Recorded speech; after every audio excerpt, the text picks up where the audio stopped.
Today, I got a range of tips, tricks, and high-value actions that you can take with your pension and retirement savings to radically improve them this year and beyond, including one that will get thousands of people watching this video tens of thousands of pounds back potentially. It's not clickbait either.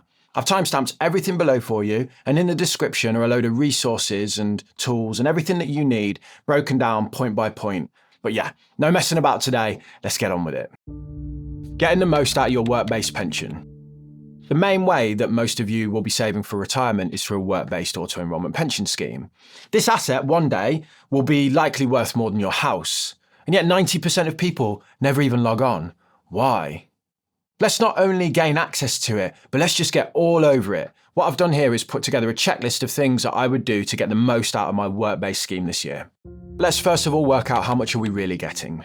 So the current auto-enrolment minimum requirements that employers have to adhere to is a system whereby you get 8% of your salary into your pension. So you pay 4%, your employer pays 3%, and then you get tax relief of 1%. You put in £40, your employer puts in £30, and you'll get £10 in tax relief.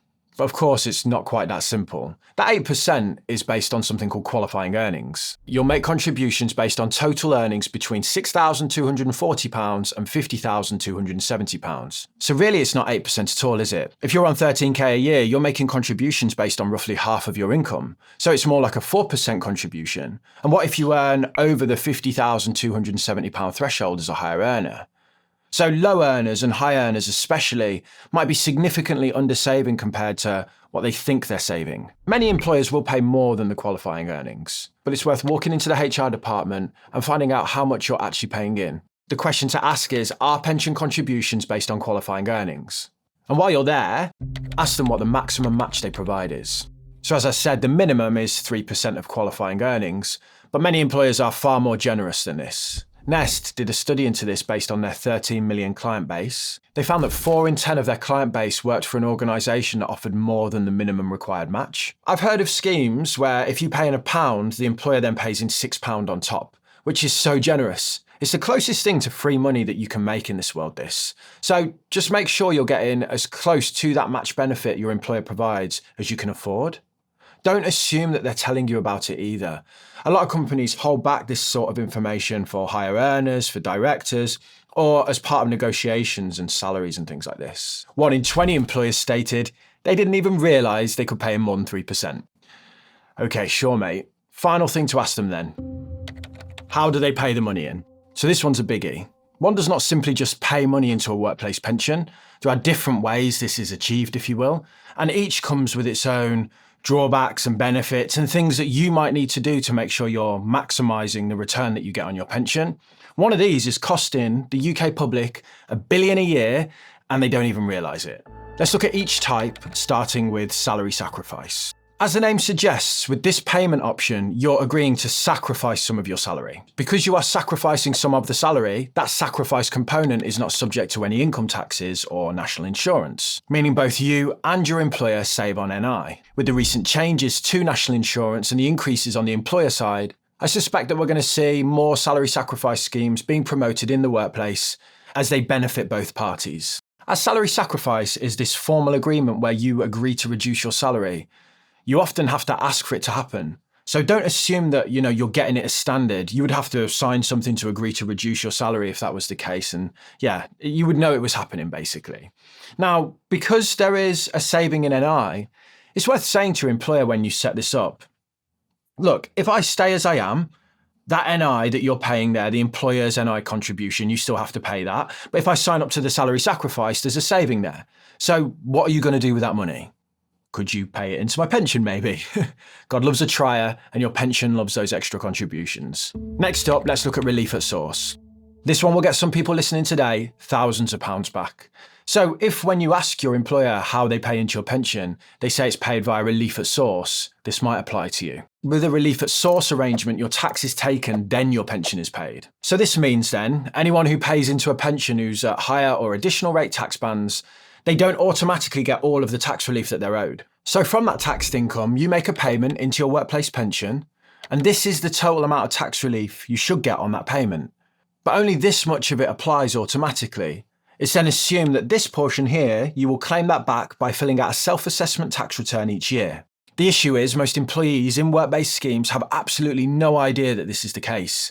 And the numbers here are big. More than 1.5 million of the UK's highest earners failed to claim an estimated 810 million in tax relief in the tax year 2018-19. Over this and the previous 2 financial years, higher rate taxpayers failed to claim £2.3 billion. The best thing about this is you can go back up to 4 years and make a claim, but then every financial year going forwards that you're in that scheme, you can claim again. So really, there's potentially tens of thousands of pounds here at stake. The money's then paid directly into your bank account once you've made that claim. You should pay it into your pension really, but I'm not going to tell you what to do with the money. Okay, finally, the last payment type is net pay. So here, the pension contributions are taken from your salary after NI has been deducted, but before income tax. So you don't have to claim anything back, but if you got onto a salary sacrifice scheme, you would save that NI. Okay, so those were the points about money going in. The next thing we want to look at is the default fund. Check the fund that you are in. They're a mixed bag and some perform shockingly. The FT analysed 29 funds from major pension providers and found that 26 underperformed a global benchmark. Some are good, but you need to check them. You need to ask yourself, is this right for me? And is the fund doing the job that I need it to do? So to perform this test for yourself, I would use a broad market index fund like VWRL, which is on screen. This is Vanguard's World Fund. It's just a good measure of the global stock market. You can then go, okay, this is how the global stock market has done in the last 5 years. So how has my pension fund done compared to this? Your fund will likely be trying to achieve something slightly different than just tracking the global stock market. It's also probably going to have some sort of bond allocation as well of sorts. And that means the performance won't exactly track 100% global equities, but it's at least important that you know what's going on in here and you have some form of comparison. If the stock market's having a great year, you don't want to see your pension funds going backwards in the same year. The thing about default funds is they're designed to cater for millions of different types of people at once, sort of like a Goldilocks approach, if you will, where they're not too hot, not too cold, somewhere in the middle. There's nothing wrong with being in the default fund if you don't feel confident picking your own investment. But if you're the kind of person that has a stocks and shares ISA, you think you understand the basics and you're, actively investing for yourself, you might want to say, well, is the primary thing that's getting my retirement funded suited to my own risk tolerance, or do I want to mix things up a bit here? I put together a sheet that looks at the main work-based pension schemes and a few of the default funds as well. I've also looked at some of the other funds that the pension companies provide, and that's free to access. It's all linked below for you. For even more control, consider partial transfers. Certain work-based pensions will allow you to make transfers into your own SIP, for example. Some employers will even pay directly into your SIP if you ask them, so it is worth asking. But the key point with this is the partial transfer bit. You want to make sure that you remain in the scheme so you can get the match benefits of that scheme. So, I would, before ever doing this, is call the pension provider, see if they do it and see what the minimum requirements are for staying in the scheme so you don't get kicked out of it. But if you can partially transfer, say on an annual basis, it's a great way for you to reduce fees and just have more control over where your money is invested. Okay, let's now look at pensions as a whole. First up, if you're unsure about anything to do with your pensions at all, you can access up to £500 3 times from your pension tax-free to get pensions advice. This is a little known relief that exists, and it can help you if you're struggling and you want to make sure that you're doing the right thing. You ask your pension provider if they will do it, but unfortunately some schemes don't provide this service. If they don't, you can get free one-on-one guidance relating to your pension. If you're over 50, this is through something called PensionsWise. If you want to check this out, use the link I've put in the description, because when I Googled this, the top result was a financial advice firm that looks to be trying to position themselves as this when they're not. Moneyhelper.org is the same free guidance if you're under 50. These services are funded by the UK government, but if you do still want to talk to a financial advisor, we've interviewed loads on the podcast and now offer a service where you can speak with one of them on a one-on-one basis for either one-off guidance or potentially ongoing advice. Okay, next one is a big question. How much will I need for retirement? There's lots of rules of thumb here, but I think a better activity is to use a good calculator to get a number for you that works for you. I've linked this one below from Interactive Investor that I like. If you're wondering what number to put here, the PLSA in 2016 released this paper. They concluded that a person should be looking at a retirement income at a target replacement rate, as they call it, of 67% of their income when they're working. This was based on a median income of the time. But let's say you go 60 to 70% of what you earn at the minute as a target. The key thing here, though, is retirement is a moving target. It's not enough to just sit down in your 20s, go, that's where I want to be and done. I would revisit this activity every few years just to make sure that you're kind of heading in the right direction. I think this section here is important and brings me on to another point. Understanding real returns. You might look at this slider and go, hold on, it only goes up to 5%, but the stock market has averaged around 10.41% for 100 years. But as an example, let's say your wealth is a tyre, and you're pumping up that tyre over time, and this action of pumping it up is the growth in your wealth over time. But that tyre has a hole in it that lets air out consistently, and that hole represents the impact of inflation. Annoying that I'm talking about a hole in a tyre representing something with inflate in the name, but I hope you get my point. We have to pump up the tyre, otherwise it goes completely flat due to the hole on the side of it. We have to grow our wealth, otherwise it will lose its spending power over time. The stock market has a proven track record of being a good pump long term, but you're pumping the tyre at a rate of 10% a year, all while 3% of the air is escaping at the same time. At the end of the year, you could go, I pumped my tyre by 10%, look at it.